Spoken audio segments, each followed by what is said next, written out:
Hi, thank you for coming to this Black Hat virtual event. Today I'm going to be talking to you about detecting 4G base stations in real time. My name is Cooper Quintin. I'm a senior security researcher with the EFF Threat Lab. I have a toddler, which should explain the amount of dad jokes you'll hear in this presentation. And I'm a former teenage phone freak. I spent a lot of time making multicolored boxes back in the day, which might explain why I got into this work that I'm doing right now. If you haven't heard of EFF, we are a member-supported nonprofit. About half of our funding each year comes from individual donations from our members, and we defend civil liberties as they intersect with technology. So we think that things like your right to privacy and freedom of speech come with you online and exist in technology as well as in the real world. And we've been doing this work for 30 years, ever since 1990. So we have quite a lot of experience under our belt, although of course I haven't been there that long. I work in the EFF Threat Lab, which I'll get into in a moment, but first I want to talk about my colleague Yamna, and I want to thank her profusely. None of this research would have been possible without her hard work and dedication.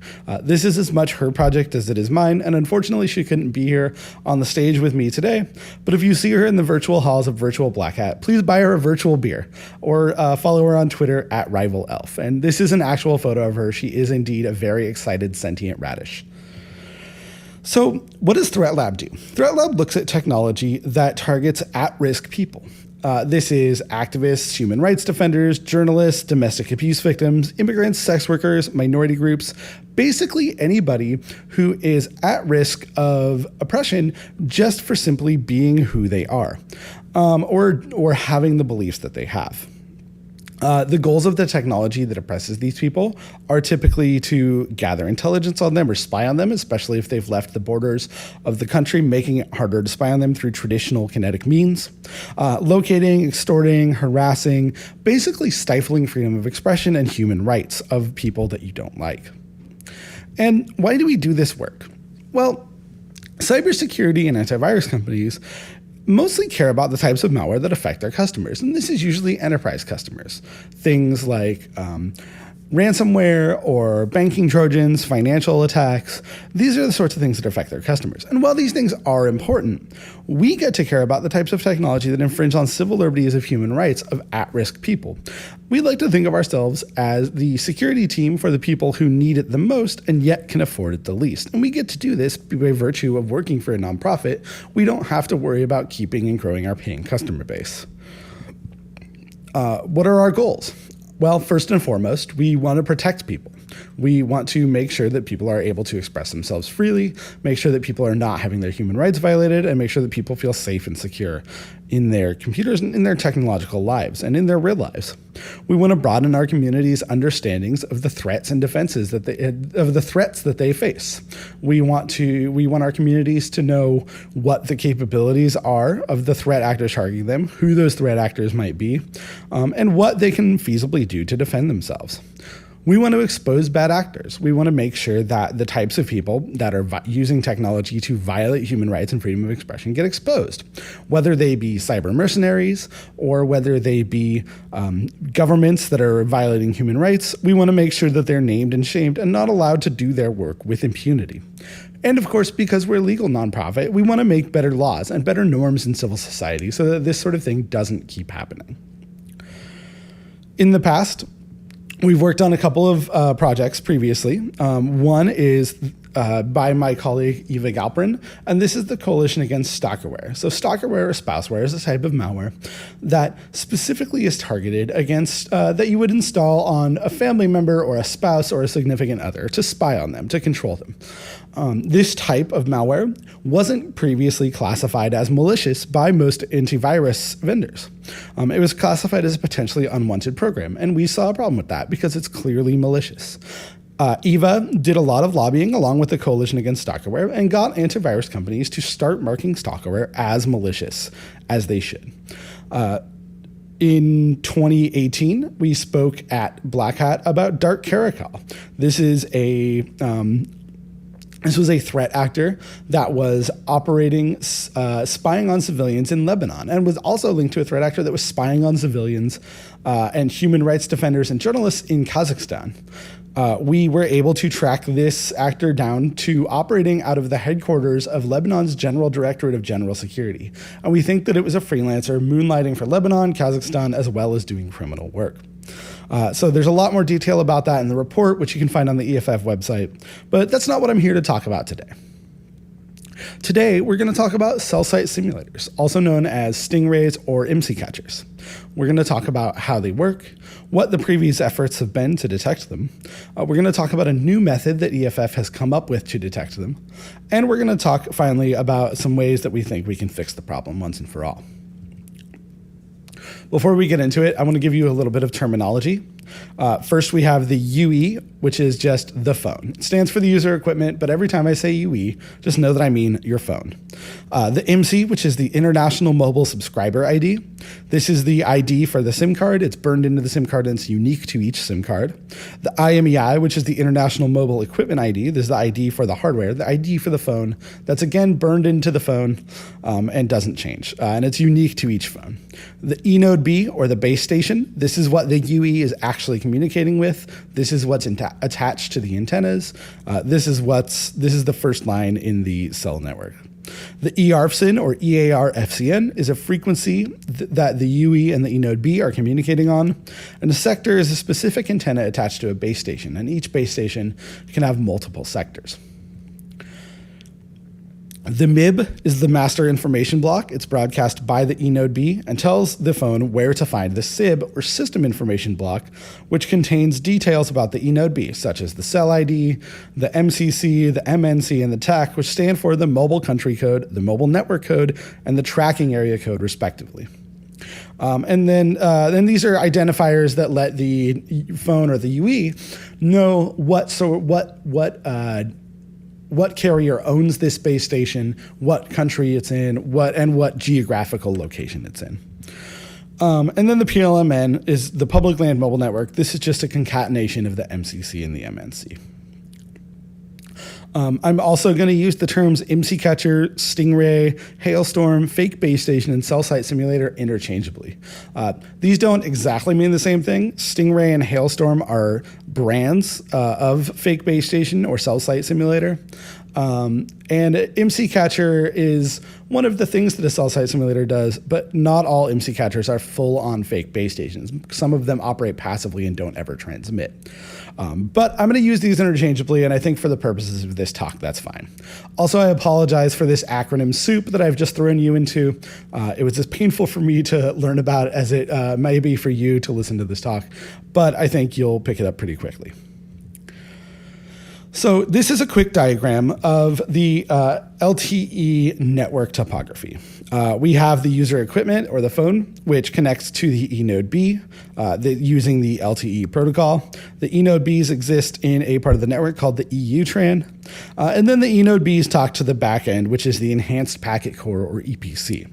The Enhanced Packet Core contains the mobility management engine, which is responsible for the authentication and some of the protocol messages. And the EPC also contains things for billing, authenticating the user, routing back to the IP network or back to the phone network, and the data gateways. We're not going to talk about the EPC at all in this talk. Really, our focus in this talk is specifically about the communications between the user equipment and the eNode B, and that's really where we're going to focus. So we started this project because we were curious about 4G IMSI-catchers. We had a pretty good idea about how the previous generation of IMSI-catchers, as characterized by the Stingray, worked. They worked natively on 2G, and they exploited some of the really well-known vulnerabilities in the 2G stack. But there was this new generation of IMSI-catchers coming up, as characterized by the Hailstorm, which claimed to be able to operate natively on 4G, and we simply had no idea how they worked. So I started researching, and the first thing to look at is what actually changed between 2G and 4G. Well, there are a few changes which are pretty significant. One is that the eNode B and the user equipment mutually authenticate. Whereas in 2G, the UE authenticated itself to the base station, which is what the eNode B was in 2G. But the base station never had to authenticate itself or prove itself to the user equipment. Now that's changed, and the eNode B has to authenticate itself as an authentic tower being owned by a phone company. There's also better encryption in 4G. Not only are the encryption ciphers better and less easily broken, but in 4G, as opposed to 2G, the eNode B and the UE must mutually agree on a cipher, as opposed to in 2G, where the base station would tell the UE what cipher to use and could tell it to use a null cipher if it wished to. Also, in 4G, we no longer naively connect to the strongest tower. Instead, we connect to a tower that is chosen through a set of parameters that we have. So, that being the case, how do 4G cell site simulators work? Well, we had no idea, so Yamna and I decided to turn to the literature and see what we could find. After about a year and a half of studying all of the relevant academic literature, Yamna wrote a really amazing paper called Gotta Catch 'Em All, Understanding How IMSI-catchers Exploit Cell Networks. And she titled that because she's obsessed with Pokemon. We learned a lot about what vulnerabilities might be being targeted by next-gen CSSs and what vulnerabilities they're taking advantage of. And Yamna did a really excellent job of summarizing all of these vulnerabilities in a really high-level, easy-to-read framework, and really explained how 4G IMSI-catchers most likely work. I'm not going to get too in-depth on this because Yamna has already done the research, and it's a really excellent paper, and if this is exciting to you, I suggest you read it. But to talk at a high level, we found that 4G has a bit of a glass jaw, and this glass jaw exists in pre-authentication vulnerabilities. So even though the user equipment authenticates the tower, there are still several messages that the UE and the eNode B send, receive, and trust before authentication ever happens, or without authentication ever happening. This is the weak spot in which the vast majority of 4G attacks happen. And this is also the spot in which your phone's connection can be downgraded from 4G to 2G, allowing all sorts of other nefarious attacks to happen that we already well know about.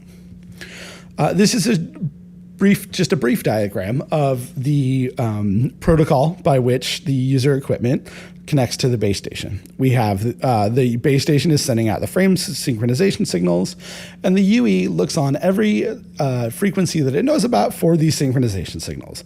Once it finds one, it gets the master information block and the system information block and decodes those to see if this is a tower that belongs to its carrier and should it connect to it. If it is, the phone sends a radio resource control connection request, or RRC connection request. It gets some information back, and then it sets up the attach request, which is where the authentication finally starts.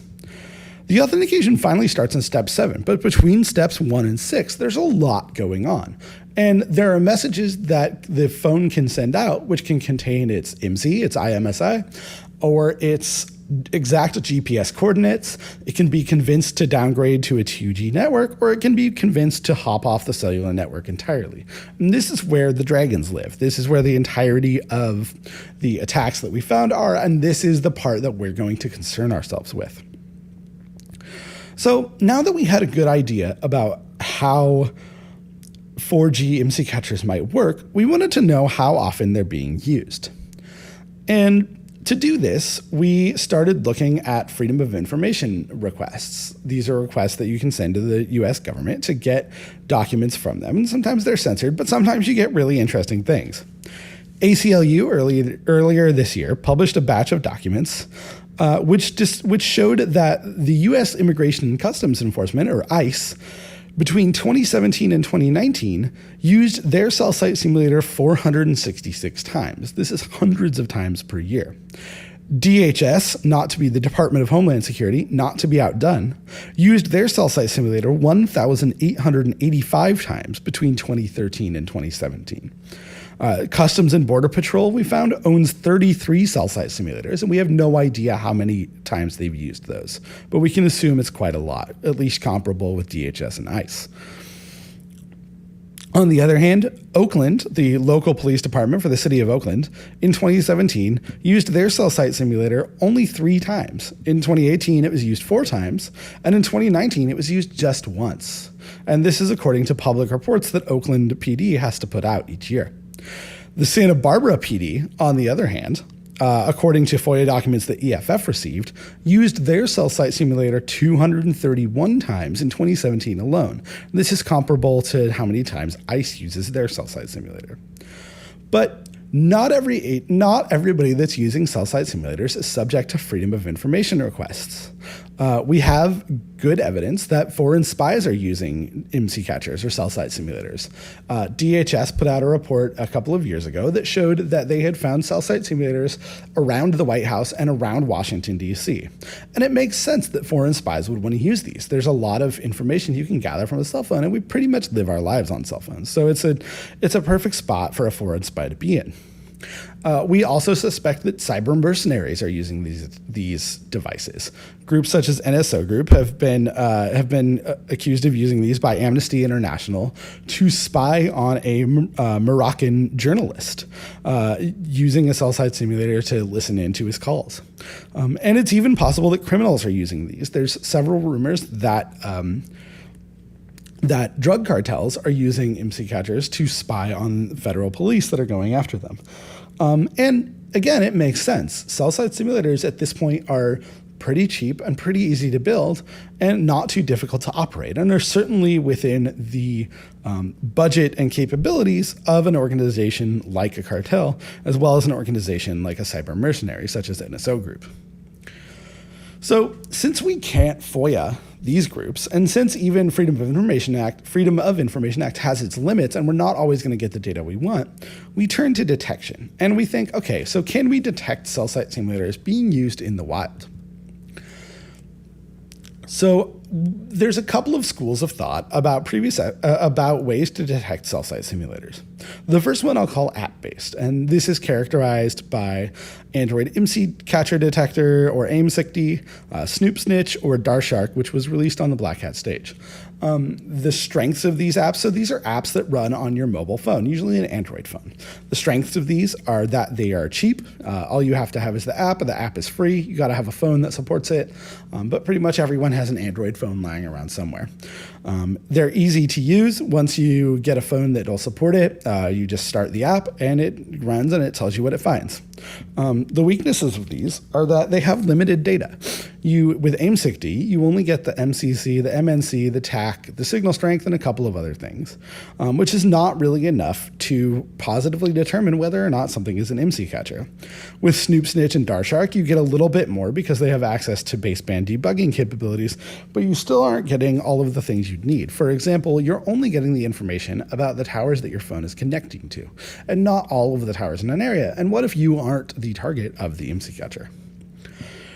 So you also get lots of false positives. The problem is that a lot of the things that IMSI-catchers do, a lot of the heuristics that we might look for, are also things that happen naturally in the cell phone network because the network is, for lack of a better term, janky and prone to weird errors. And there's no way to determine whether these are false positives and parts, regular features of the cell phone network, or whether this is somebody actually acting maliciously. And for the same reason, we can't really figure out whether something is a false negative. The other school of thought on detecting cell site simulators is SDR-based, or radio-based, software-defined radio. This is characterized by projects like Seaglass out of University of Washington, the SITCH project by Ash Wilson, or Overwatch, which is a proprietary project being sold to the US government. The strengths of these are that you can get better data. First of all, you can get data from all of the towers around you, not just the towers that your phone is connecting to. You can also get lower level information. Really, the amount of information you can get is only limited by your programming ability and how much you can emulate the software stack of the user equipment.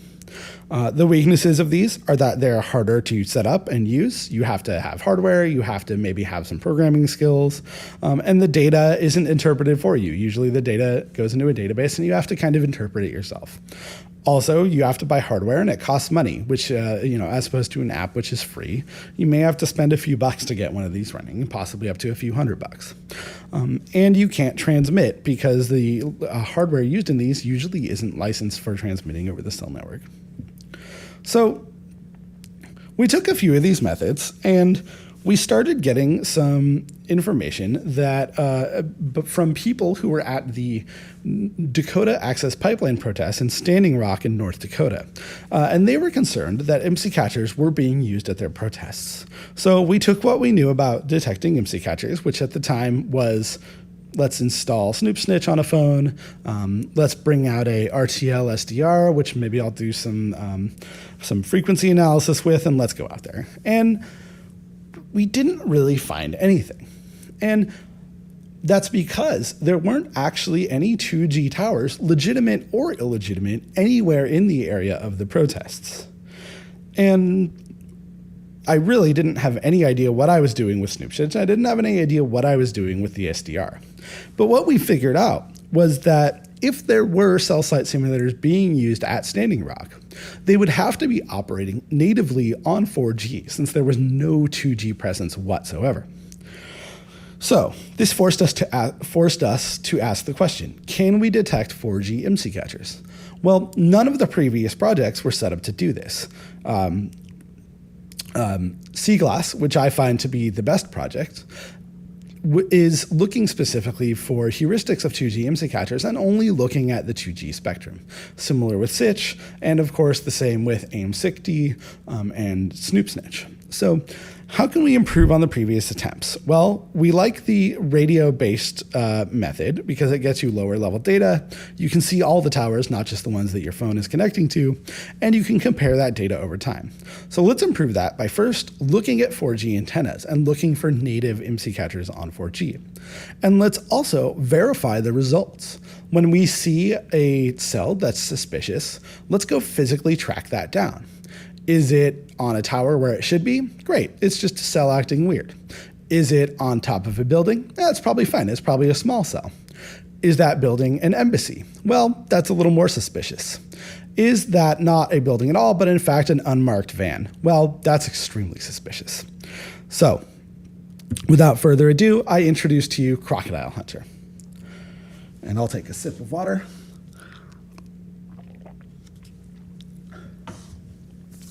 Crocodile Hunter is an open source project that EFF has been working on, with me and Yamna have been working on for the past couple of years.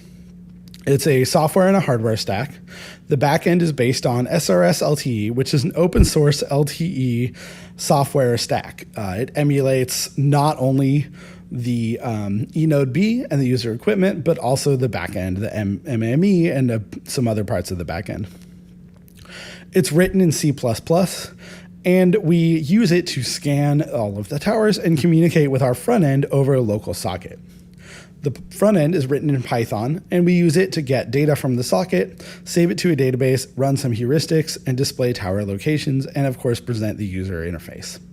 And we also have an API for sharing data if you have multiple devices in the field or multiple researchers that you want to gather data from. This is a screenshot of the user interface for Crocodile Hunter. This is from a scan that me and my colleague Dave Moss did in downtown San Francisco. Each of these red points and each of these skulls is the probable location for a cell that is transmitting in downtown San Francisco. Now, and each of the skulls is the probable location for a cell that we think is suspicious. It's important that I point out that just because a cell is suspicious doesn't mean it's a cell site simulator. And in fact, we think the vast majorities, or probably all of these, most likely all of these, are not cell site simulators. But they are suspicious and they need further looking at. But each one of these is a different cell attached to an eNode B, and many of these are probably attached to the same eNode B, just different sectors of that eNode B. For the hardware stack for Crocodile Hunter, we use a laptop or a Raspberry Pi and a battery for the laptop or Raspberry Pi, a USB GPS dongle, some LTE antennas, and a software-defined radio compatible with SRS LTE. This, in this case, means that it needs to be a software-defined radio that's capable of full duplex communication, transmitting and receiving, and it needs to be able to access the entire bandwidth available to LTE. We've tested it on a Blade RF and an Edis B200. The Blade RF, which is the cheaper of these, will set you back about $500. So unfortunately, it's not a cheap hardware stack, but if you already have the equipment or if you can afford to get it, it's as cheap as we could make it. This is a picture of the hardware sitting on my kitchen counter with Crocodile Hunter running. As you can see, it's fairly compact. I have it spread out here, but it easily fits into a backpack, or it easily fits into a car if you want to drive around your town and do some more driving for LTE networks. For the workflow, we start by decoding the master information block and the system information block for all the cells that we can see. And we get a list of frequencies to search for from Wiggle, from a database called Wiggle. And I'll talk more in detail about each of these in a minute. We map the probable location of cells, we look for anomalies, and then we locate suspicious cells and confirm our results. So SRS LTE starts by scanning a list of ERFSINs, or frequencies, and it gets this list of ERFSINs from an open cell database called Wiggle, which is run by a couple of guys as a hobby project, but is a really great little war driving app that also collects cell tower information. And we use the API to query a list of all the cells ever seen in the general geographic area that we're scanning in, and we get the list of unique frequencies from that. And we only scan those frequencies. This is for two reasons. One, there are way too many frequencies in LTE for us to scan all of them all the time. And two, we think that cell site simulators are going to be operating on the same frequencies as legitimate cell towers in the area to increase the likelihood that a phone will actually connect to them. So we're scanning these ERFSINs, and once we find a primary synchronization signal, we connect to it, we find the MIB, and we decode that, we find the SIB, we decode that, and we send the MIB and the SIB information over a socket, where the Python front end picks it up and stores it in a database. In the MySQL database that we store it in, we have the ID, the MCC, the MNC, the TAC, which is the tracking area code, the cell ID, the physical ID of the base station, the ERFSIN, which is the frequency, the latitude and longitude, which we get from our GPS of where we are at when we see the cell, the timestamp when we see the cell, the signal strength, the eNode BID, the sector ID, and a bunch of other information, and of course the raw SIB1 for later analysis. We then use that data to map out the cells or the things that are transmitting in real time. And we do this using trilateration, which I'll explain in a minute, and distance estimates that we get from the combination of the frequency that it's being transmitted on and the signal strength. And using these, we can figure out where the towers are, or where the cells are. And we compare this to a ground truth, such as Wiggle or OpenCellID or FCC database, to see if this is an actual location for a known cell that other people have seen. A brief side note about trilateration versus triangulation. These are not the same thing. So for trilateration, we have three measurements where we know the distance of that measurement. We know how far away the transmitter is, but we don't know what direction it is. So we have a radius, and the transmitter has to be somewhere along the edge of that radius. Once we have three measurements, we can plot those three radii on a map, three circles essentially on a map. And wherever those three circles intersect is the probable location for the transmitter. The thing about trilateration that's nice is that you can do it with only one omnidirectional antenna, and you can do it just from knowing the distance away from the thing, which can be calculated with the frequency and the signal strength that you're receiving it at. Triangulation, on the other hand, uses two measurements, and both of these measurements are of a bearing, which is to say what direction is the signal coming from. You can say the signal is coming from 10 degrees to the northeast, and in another reading, the signal was coming from 360 degrees to the northwest, but we don't know how far away that reading is coming from, only the direction. But we can plot those lines on a map, and using those two lines of bearing and the distance away from each other that the two readings are, we can figure out where the two lines intersect and thus where the location of the transmitter is. For triangulation, though, you either need a directional antenna that's constantly circling so that you can figure out what the bearing is based on the signal strength at a certain point, or you need 3 antennas that all have their clocks synced to each other so that you can do what's called time difference of arrival analysis and figure out what angle the signal is coming in from. Both of these are harder to achieve technically as far as the hardware is concerned. It's much easier to just have one omnidirectional antenna and estimate the distance, and that's why we chose trilateration instead of triangulation. So once we've mapped out the cells, we start by looking for anomalies. And what do I mean when I say we're looking for anomalies? We're looking for things like cells that move. Usually a cell shouldn't be driving around town. Cells that change signal strength, or cells that aren't where they should be. If there's a cell here and also that same cell is on the other side of town, that's suspicious. Cells that change parameters over time, or cells that are missing parameters, or new cells that are popping up. These are all suspicious cells. And again, I need to point out that an anomaly doesn't necessarily mean that we found a cell site simulator. There are legitimate reasons why cells might be doing any of these things, and that's why we really have to go track a cell down and verify it. So there are a few ideas we came up with for anomalies that would require transmitting. If we could only connect to the cell tower, we could do some things like connect to the cell tower, request some of the more esoteric parts of LTE and see if it responds correctly. We could do a better fingerprint of the tower, of the cell itself. We could see how many paging messages it's transmitting, or see how many other people are connected to the cell. But we don't do any of that. And why don't we do any of that? Well, because as the EFF lawyers helpfully pointed out, that would be illegal. It turns out that the software-defined radio is not licensed to communicate on the frequencies used by LTE, whereas your cell phone, and specifically the modem in your cell phone, is licensed to communicate on those frequencies. Since we're using an SDR, which is only licensed as test equipment, we would need our own license to transmit on those frequencies, and we think that those would be difficult for most researchers to get. So we didn't include any of that in our code in the interest of not going to jail and not violating FCC regulations. So, what have we found so far? Well, the first test, me and my colleague, as I mentioned before, me and my colleague Dave Moss went out to the Dreamforce conference in downtown San Francisco in late 2019. This is a conference that takes place in downtown San Francisco, and it takes place in basically all of downtown San Francisco. Me and Dave wandered around San Francisco, wandered around the park where Dreamforce was taking place, and noticed that there was a little cluster of suspicious cells down on the street, 3rd Street next to the park.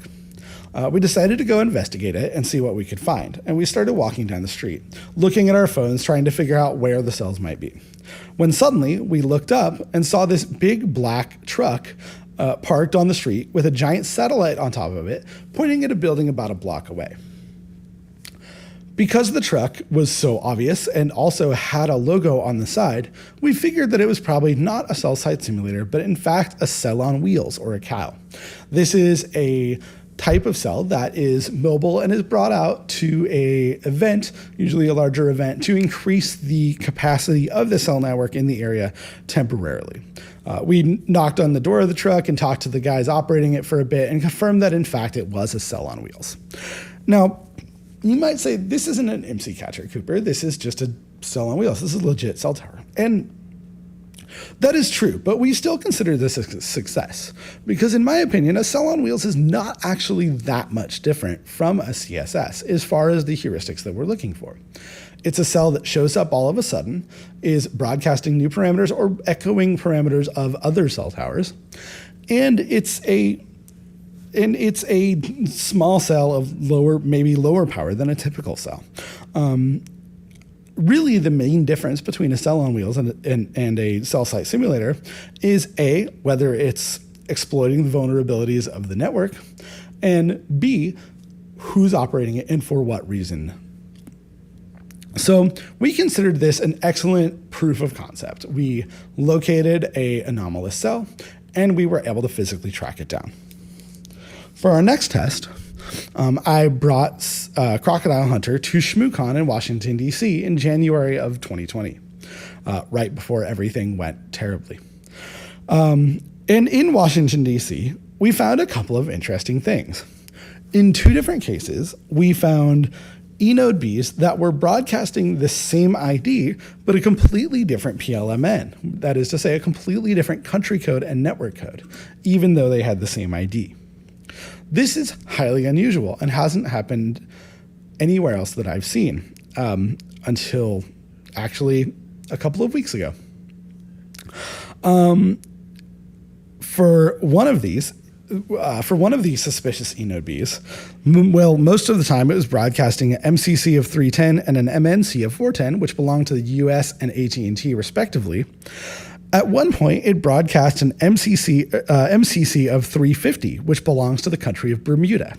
It broadcast an MNC of 490, which isn't used by Bermuda, but which is in fact used in the US by Sprint or T-Mobile, but never for AT&T. We find this to be highly suspicious. What's even more suspicious is that it is broadcasting on the same ERFSIN, or the same frequency as the legitimate tower, and it's using the same physical ID as the legitimate tower. It also has a different sector ID, meaning a different antenna ID, that never shows up again, and a different tracking area code. This is the geographical location. This tracking area code also never shows up again. Well, in DC, we saw another suspicious tower, this one broadcasting the MCC of St. Pierre and Miquelon, which, if you need a point of reference, this is a tiny island off the coast of Nova Scotia. And yeah, I had to look that up when I wrote this talk because I had no idea where it was.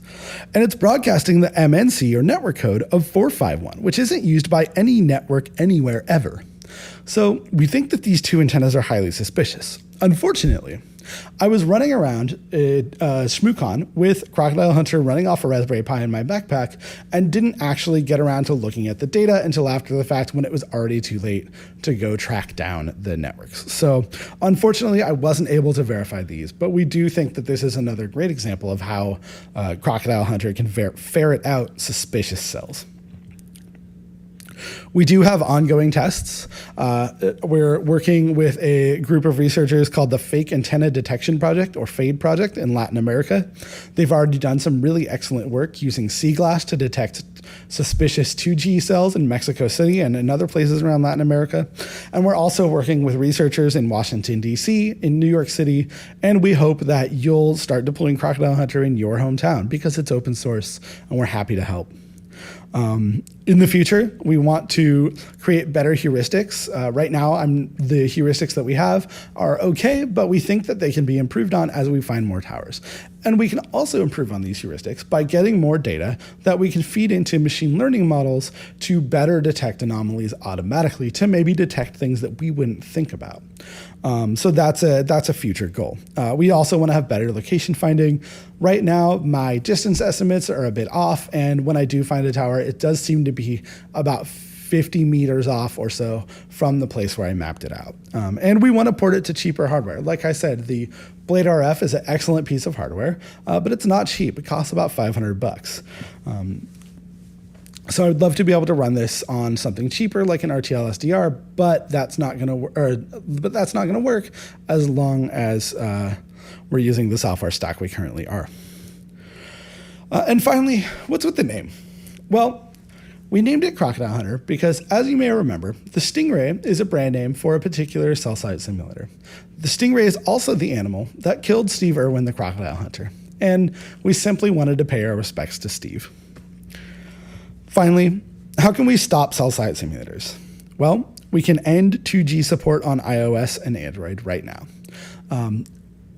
2G is still used by some people in some countries as their main communication method, and we don't want to stop that. But Apple, Google, and Samsung are in a position where they could offer the ability to toggle off the 2G modem for their phones, and anybody who's concerned about a cell site simulator could turn off 2G entirely. In the US, this is a no-brainer, as most networks have ended their 2G support, and 4G is pretty ubiquitous.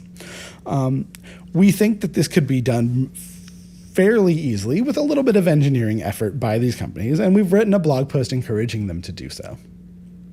This would stop the worst abuses, such as downgrading phones to 2G to listen to content, and force more cell site simulators to operate natively on 4G, only being able to get what they can get from there, which, as far as we know, is limited to location tracking and presence verification.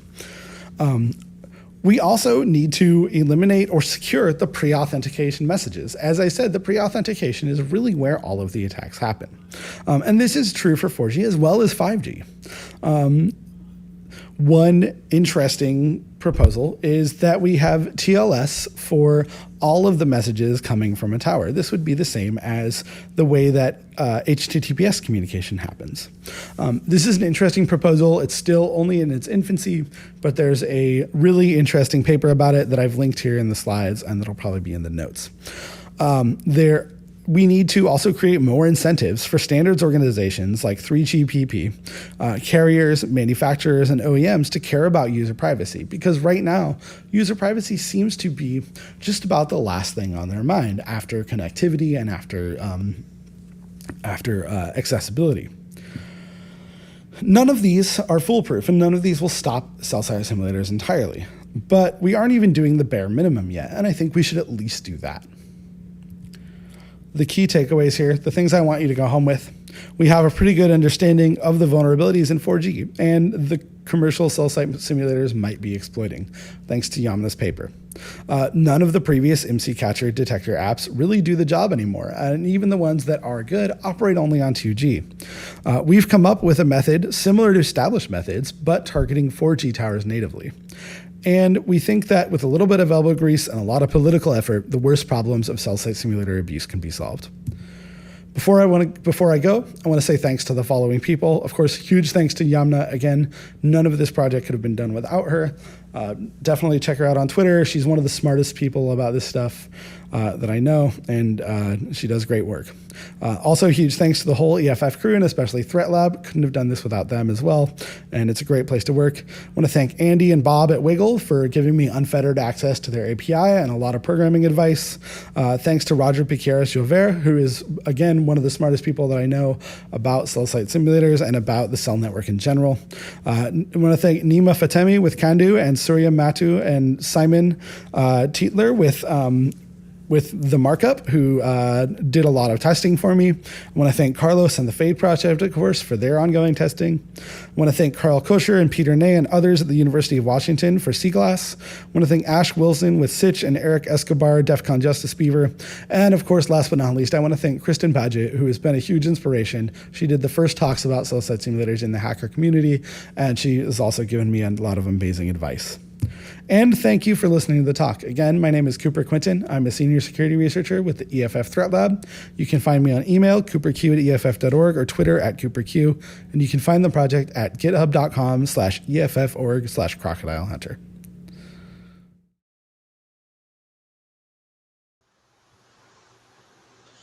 Hi, everybody. I hope you enjoyed the talk. Thanks for all the great questions in chat. I can't stick around too long here on the video for any questions, but if you do have questions, please message me on the platform or on Twitter. I'm @CooperQ, and you can find Crocodile Hunter on EFF's GitHub, which is github.org/EFF.org, and you can find our website on EFF.org. And if you like the work we do, please donate, because all of our most of our yearly budget comes from individual members like yourselves.